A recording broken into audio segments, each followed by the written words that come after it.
Hello friends, அனைவருக்கும் வணக்கம். இலங்கையுடைய மொத்த பங்கு விலைச்சுட்டுன்னு பார்த்தீங்கன்னா தெரியும், 15,000க்கு மேலே ரீச் ஆகிருக்கு.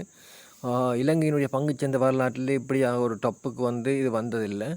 இதுக்கு மிக முக்கிய காரணமாக பார்த்தீங்கன்னா தெரியும், அனுர அரசாங்கத்தினுடைய மாற்றம், இலங்கையில் ஏற்பட்ட அரசாங்க மாற்றமும் அதனூடாக ஏற்பட்ட பொருளாதார வளர்ச்சியும் என்று சொல்லலாம். அடுத்தது மிக முக்கியமான காரணம், இலங்கையில் உள்ள ஊழல்கள் மிக பாரிய அளவில் குறைக்கப்பட்டுள்ளதன் காரணமாக வெளிநாட்டு முதலீட்டாளர்களை இலங்கை பங்கு சந்தை கவரத் தொடங்கியதன் காரணமாக நிறைய முதலீடுகள் வந்து கொண்டிருக்கிற காரணமாகவும் இந்த பங்குச்சந்தை இந்தளவு முன்னேற்றத்தை அடைந்திருக்குன்னு சொல்லலாம்.